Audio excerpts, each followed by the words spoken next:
Welcome to Hearts of Gold, where Gold Award Girl Scouts share their experiences earning the Gold Award, the highest award a Girl Scout can earn. Hearts of Gold is presented by the Grow and Share Network in conjunction with Off the Walter Media Productions. Welcome to Hearts of Gold. Today we have Marianella with us. Hi, Marianella. Hello. Thank you for joining us. Can you tell us about your Gold Award project? So my Gold Award project is called WISE on FYER. So I am currently a senior at Westover School. It's an all-girls school in Middlebury, Connecticut. And I am part of the Women in Science and Engineering program at Westover School, which is a 4-year academic course filled with electives kind of focused on engineering and STEM. It's for girls who want to pursue STEM careers in the future. So it's called WISE for short. It's just the acronym. And I partnered up with a nonprofit called Save Girls on FYER. FYER is spelled FYER. For future young educated role models. And that nonprofit is located in Waterbury, Connecticut, which is kind of an underserved urban area near where I live. The nonprofit there is focused on empowering girls to have more self-confidence and a higher self-esteem.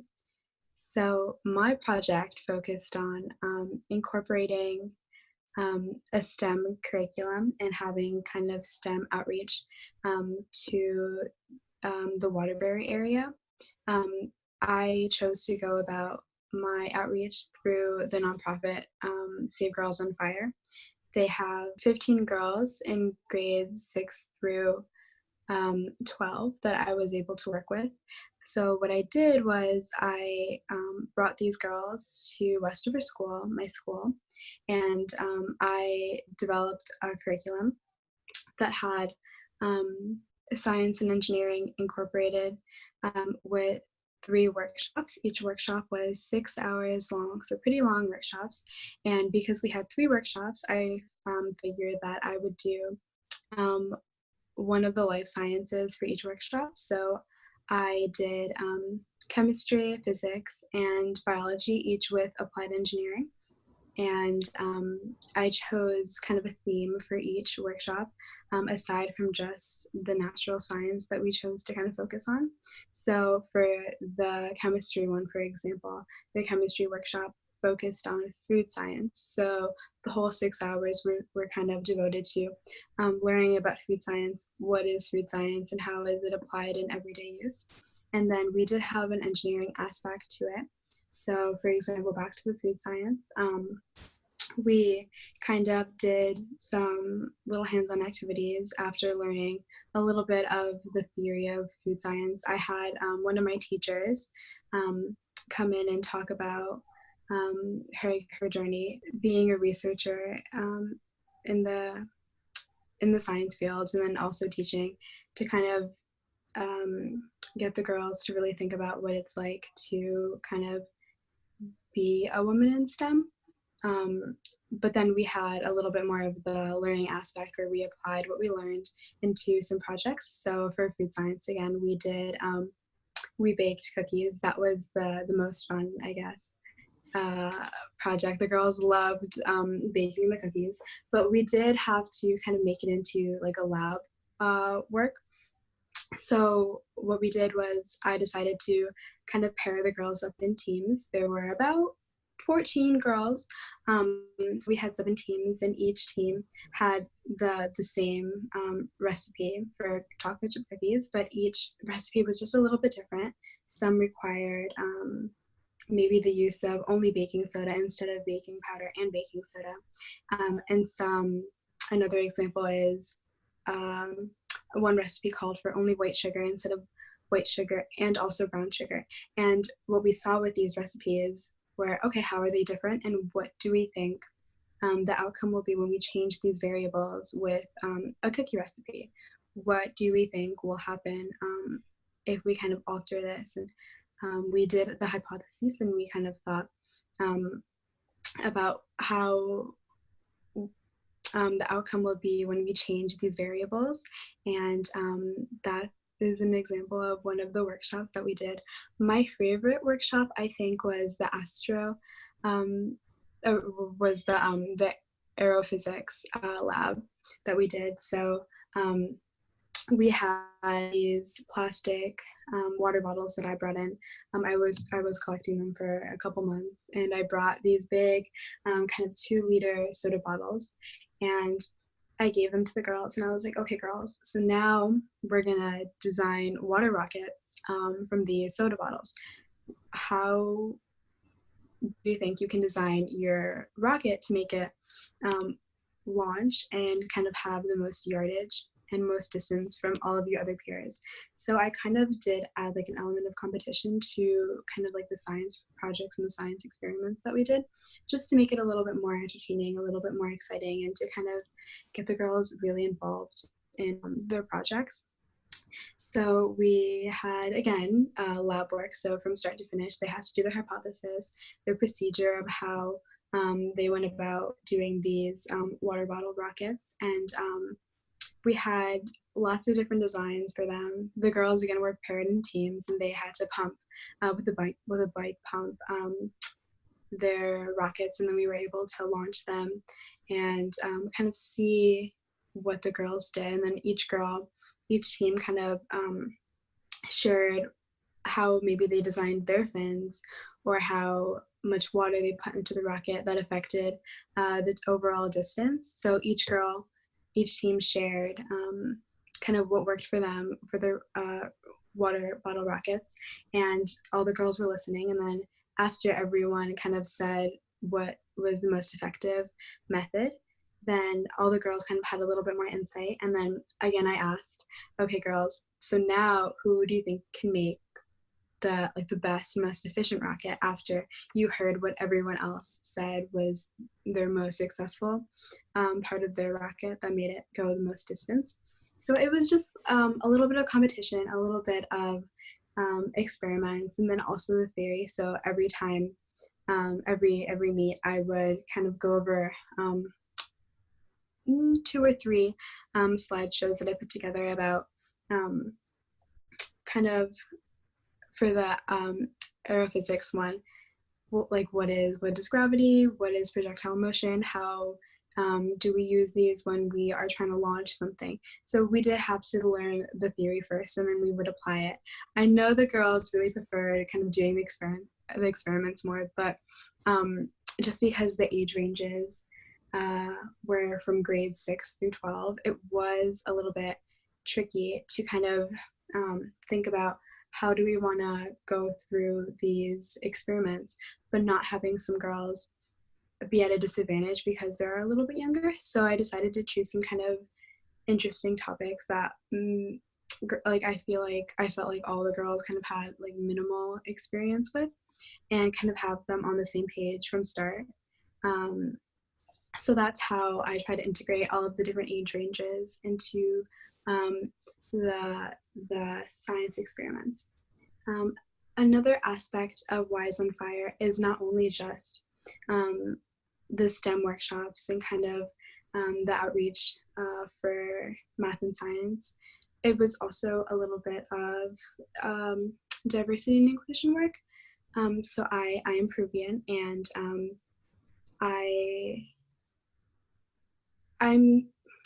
unfortunately, I'm the only girl who is Hispanic in my WISE electives. I think I'm the only Hispanic girl in my class who is taking AP Physics this year, or AP Calc, AB. So even in my class, I find that I'm the only girl of color typically in my room taking the higher level math and science courses. So for me, it was a little frustrating because I'm seeing that there is kind of like an imbalance. Some girls aren't. I wanted to kind of figure out why girls of color weren't being weren't as involved in STEM fields as their other students, as their other peer counterparts. So I was doing research on this, and I found that minority women being women who are African American, Hispanic, and Native American make up only 4% of engineering bachelor degree holders. And that's something kind of, it kind of shook me a little bit, just because that's a really low percentage. And in the future, I want to become either an electrical engineer or a mechanical engineer. And I really wanted to kind of understand why maybe that number is so low. So in my research, I was looking, and I also found a link to kind of like, I found a link with minority women having a little, like, there's many factors that kind of go into how someone has self-confidence, but something that I found was that in underserved areas, where there is kind of a higher minority concentration, tends to be there's an imbalance of educational opportunities. So most of the schooling in Waterbury are performing in arts schools, so more like theater, painting, drawing, but not really a heavy focus on science and engineering and math. And I was kind of reading about maybe why that is, and it's because of lack of funding and just, not enough resources. And something that I wanted to do was bring an outreach program to kind of bring girls of color and kind of give them a safe space for them to kind of express themselves and to ask questions, and for math and science, because I feel like I'm very lucky. I go to an all-girls school, so I'm with girls all day, and I don't really feel like I'm being judged. There is no pressure to kind of always be right, and to always, like, if you're not right, you kind of feel embarrassed. There is, like, that kind of stress is a little bit reduced. So I wanted to kind of create like a space, like a nice, safe environment for these girls to be able to just explore math and science freely without having to be a little bit judged, or to kind of be a little bit anxious about maybe not knowing the correct answer to a question, but to ask so they kind of know, and just for them to get comfortable and not be scared of the word math or the word science, because I know sometimes when I say that I like physics, they're like, physics is so hard. But it's really not, like, I feel like people kind of get thrown a little bit aback by the word physics or math, and I want people to be more comfortable with it. And I chose to target girls of color, because I find that sometimes there can be a lower self-confidence level, especially with the organization that I worked with. They work with girls that have a little bit of self-esteem problems, and I just wanted to empower them through math and science, which is kind of an unusual way to kind of get someone to really feel confident about themselves. But I thought that would be the best for me, because I love math, I love science, I love physics. I love numbers, and I wanted to kind of get other girls as excited as I was. And I luckily did have the resources to get the funding for my school, and to create these workshops and this curriculum to bring girls actually into the facilities that my school has to offer, and really just give them a safe space for them to really just explore STEM. And unfortunately, the first workshop, when I was introducing like why I wanted to do this project, and kind of what sparked it, my interest in STEM, there was one girl that asked, well, what is STEM? Is it like STEAM? Like what is it? STEM. And I was like, oh, well, it's STEM stands for science, technology, engineering, and mathematics. And just the fact that like a girl did not know what STEM was a little bit shocking for me. And that really kind of gave me the push to kind of continue this program on, just because I think that it's really important. I really do think that science and technology are our future. Wow, that's amazing. There's just so much there. I'm just blown away. That is an amazing project. Congratulations. Thank you. So So one of the things you mentioned is that women of color, that they have very low numbers. How did you get involved in STEM? Since I was really young, I always remember myself always loving science. First, my favorite class was science. I just always loved science. And then sixth, seventh, and eighth grade comes, and we had to do these science projects. And every year I would get, my little awards for my projects, and I would go to science competitions. And I kind of felt like that was like my place. I just loved being at science competitions. Really strange, but I just really liked kind of explaining my project to people and kind of showing my process. And I just really liked the idea of having a question or a hypothesis that I didn't know, but being able to figure out the answer to that. It's always been something that really interested me. But up until, I think, once I went to high school, I chose a high school first that had an engineering program, because I knew that that was something that I kind of wanted to explore. So I chose Westover School. They have the engineering program there. And I took my first class. It was physical and structural engineering. And what they asked us to do was to, they gave us three big pieces of cardboard and some duct tape. And they asked us to build a boat. So we built a boat out of the cardboard and the duct tape. And then they told us that we would be racing in the Westover School pond across one side of the pond to the other side with the little paddles. And I was determined to make the best boat, because I knew that I did not want to sink. So my team, we got first place in the boat contest. We made it from start to finish, from the other side of the pond through the big long kind of tunnel thing.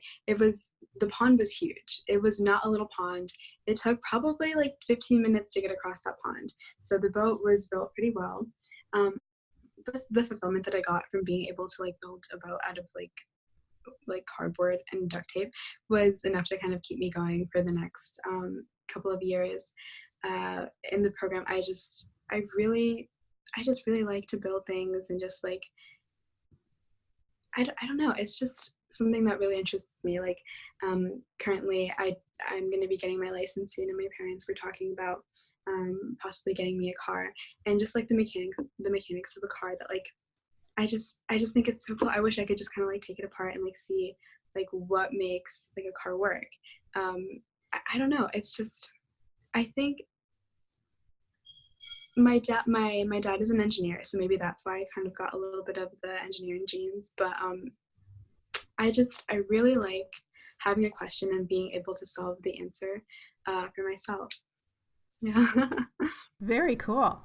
So where are you planning on going after you graduate from high school? I'm not sure. I don't really have a dream college yet. And I know it's probably I should probably have one by now, but I want to go to a school, of course, that offers engineering.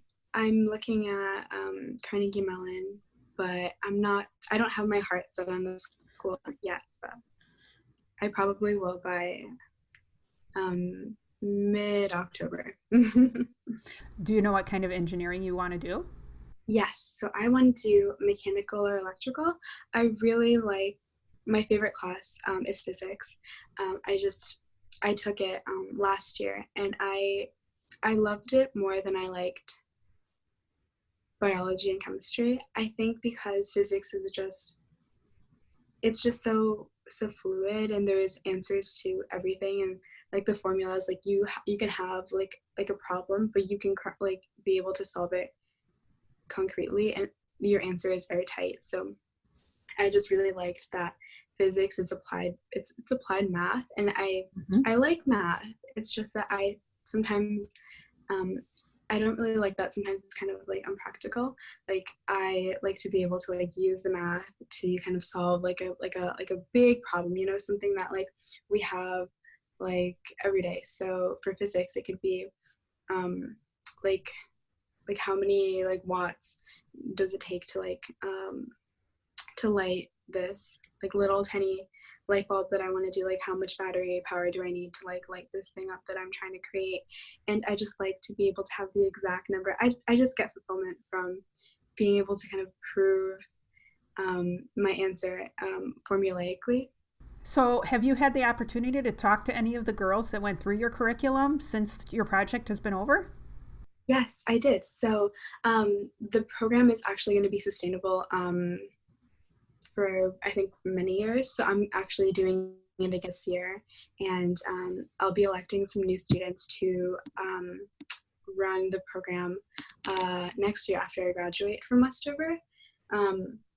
But the program is actually growing a lot. So this year we had, I would say 14 girls were part of the program. And now this coming year, I'm creating the program again. I'm redoing the program. It's going to be continuing on. And we have, I think, 35 girls. So the program is expanding a lot. I know, I'm really, really happy. But I think the word has kind of got out. The girls had a really great time. They all really like the program, and I think now people are kind of starting to join, and it's good. I'm really excited about it. But back to your question about if I was able to talk to the girls, the organization that the girls are part of, I paired up with organization FYER, and I actually created the STEM outreach program through a partnership with Save Girls and Fire in my school. So through that partnership, I was able to give a speech at the girls' graduation, because the girls are part of a leadership academy that they have that increases and promotes self-love and just self-confidence for these girls. And their leadership academy runs from March to November, and they have these workshops that they're required to go to for them to graduate from the academy. I can give you some examples. So mental health is one workshop, health and nutrition, things like that. And the reason why I chose to do STEM was because their curriculum had no science and math aspect to it, and I just thought that it would be really great for these girls to be able to fit that into their leadership academy, and to kind of have the girls all be required to kind of at least try science and engineering to see if they like that. So I actually worked with the CEO, and she made it required for the girls to come to all of the workshops, and so that's how I was able to kind of get all the girls to come. And I knew all the girls by name after those 4 months that I was with them. And at the end, the girls graduate from their leadership academy, and I was the keynote speaker this year. So I talked about why I chose to do Wise and Fire, and I kind of gave a little speech about that. And then each girl who was graduating gave their own testimony about how the organization Save Girls and Fire helped them with their self-confidence. And every single girl that got up to the podium and talked about Wise and Fire. And I think that kind of attests to how kind of impactful the project was. I'm not kidding. Every girl got up and being able to go to Westover and doing the water rockets and making the cookies and taking DNA out of strawberries, and they kind of kept listing all of the little things that we did, and it just made me really happy, because not only were the responses just so different, because there wasn't just all the girls just didn't say that they enjoyed making cookies, but they all said something so different and so unique, and it just kind of brought light to every single aspect of the Wise and Fire program. So that really made me want to continue this year, and really try to kind of give it a foundation to start being something that is going to stay forever, just because I think it's so important for these girls to have an outlet for them to explore their STEM in a non kind of academic pressure environment. So yeah, the girls love the program, and that is actually what made me want to continue it for years to come. Wow. And your curriculum, I love the way that you described how you balanced the applied information and then the actual activities so that they could take the information that you gave them and put it into action. Do you have that curriculum that you would be able to share with other organizations? Yes, I do have the curriculum that I created. So if it's okay, I can just talk about the process that I used to kind of create the curriculum. Mm-hmm. So what's really interesting is that the topics that I initially kind of chose the topics a little bit blindly. I thought, okay, I'll just do these. And then I realized, okay, now I have to come up with like the actual curriculum filled with like information and like the theory and like the applied experiments. So as I was doing that, I realized that for a couple of the topics I was a little bit like wishy-washy on, because it's been a couple of years since I took like biology class. So I had to go talk to my teachers and kind of relearn the information that I was trying to teach. So that it kind of made me feel like I kind of understood now the worth that and like the amount of work that it takes to plan out a curriculum. I think each curriculum took about 12 hours of work. So they were pretty detailed, and I can share it with you if you would like, but I did have my teacher, or each different teacher. So for biology, I had my biology teacher kind of go over the curriculum to make sure that like everything that I was like saying was correct. And my PowerPoints that I created, I just went through with each teacher to make sure that everything was correct and accurate. And I was explaining it in a manner that wasn't too complicated. So I created the curriculums each on my own, and all of the experiments and everything that was all me relearning and me kind of going over with my teachers. And for the physics, I chose aerodynamics and Aero Physics, and at the time we didn't go through projectile motion, so I had to relearn that in advance. I think that at the time that I was starting the workshop for projectile motion and aerophysics, we hadn't got to the point of learning that, but we were learning it 2 weeks after the workshop was done.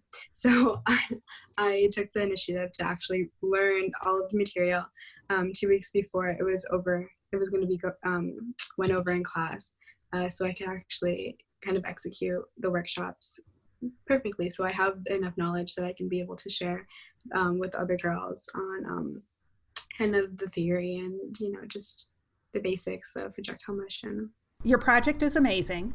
Is there anything about your project that now that you're done that you wish you had realized beforehand and would have maybe done differently? Well, I think one thing that I would have done differently is I did have a conversation on kind of I did have discussions on what it's like to be a woman in STEM of color. I brought in some female speakers who were Hispanic and African American to kind of talk about their experiences on kind of how their ethnic and cultural background kind of shaped their STEM careers. And that's something that I wish that I would have had a little bit more of. I had 2 speakers come and kind of talk to the girls to kind of inspire them a little bit more. But I wish that I had a little bit more of open dialogue just about kind of why these girls aren't choosing STEM careers, but kind of are leaning towards more the humanities or performing arts, and kind of having conversation on that to kind of maybe make it a little bit less pressured, I guess. We had a conversation, I think actually the first meeting on what do you think of when you think of the word STEM.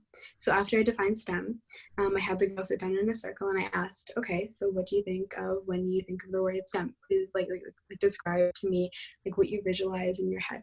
And each girl said variations of a white man with big glasses and a lab coat. And I was like, okay, so how do you think that we can change the way that we see STEM? Because STEM isn't really a white guy with big glasses and a lab coat. It can be a woman, or it can be like children. It can be anyone, STEM is not just one type of way, and all of these girls had the same kind of mindset. And kind of, I wish that I had a little bit more time to kind of change the way that they thought of STEM, because a lot of them kind of, when I asked about words that they would use to kind of describe like their feelings towards STEM, a lot of them said difficult, hard, challenging, like words like that kind of insinuate that like they won't be able to do STEM. And I did get time to kind of talk to them a little bit about kind of moving forward, what they're going to do now after they took this 4-month like course on STEM with the workshops and learning the scientific method. And a lot of the girls were actually thinking about pursuing math and science in high school. So by the time I actually finished the project, a lot of the girls were asking me, should I take AP chemistry or should I take AP calculus? What do you think about AP bio? And I was like, oh, okay. So now I see that like they're kind of like thinking more about like, okay, I really like this topic. And I decided to kind of compile a list of the workshops that we did and careers that maybe they would be interested in if they really liked one specific workshop. But I thought most importantly, not just the careers, because the careers is a little bit like of a ways away. So I thought what like academic classes would fit in with what they were interested in, because I felt like that would be a little bit more kind of like that comes sooner before your academic career. So that is kind of a guide that I gave the girls to kind of work with. And a lot of them kind of chose their classes on that. They were like, okay, I really like this, so maybe next year I should take biology or I should take chemistry. So I did get a lot of the girls to kind of take math and science courses through just creating a simple spreadsheet and having the girls like see exactly what courses were kind of like covered in each workshop. So you obviously have had a real impact on these girls that you worked with. What was the biggest impact on you yourself from your Gold Award project? I think just a little bit. I learned humility. I've always been, I would say, kind of like a humble person. I've always wanted to kind of do something like this because I know that I'm very lucky to be able to go to the school that gives me so many resources, and I really wanted to kind of give back and do something like this. I knew that it would take a lot of time, but I knew that this is something that I wanted to do. I thought that it would just have an impact on the girls and it wouldn't really do anything for me. I would just kind of feel, a sense of fulfillment. But I feel like I've grown so much. Before I was a little bit shy, to my teachers. I would kind of, I would answer all the questions in class and do that, but I never really knew that I never really had the opportunity to kind of go take the initiative and kind of create this organization from start to finish. And kind of that process taught me that I really have the ability to kind of to make change, because just a simple visit to my headmistress's office, asking her if I could do this program and kind of giving the overview of it led to this. So I kind of learned that I can be a little bit more outspoken and kind of really just ask if I want to do something like this, and people are actually really open to listening to my ideas and to kind of helping me and assisting me in any way that I need. And I kind of thought that people would be a little bit kind of closed off about this because it's kind of a different idea, but I just really learned that people are just, people are just trying to help. My teachers, my faculty, everyone who kind of guided me through this process, they all wanted me to succeed and to make this like the best program it could be. And I don't know what I was really expecting. I don't think I was expecting such a positive outcome from my faculty and from the staff that helped me with this, but that's something that really kind of, I knew it shouldn't have surprised me, but it just really did, that they were so involved and that they would always ask questions like, how did it go?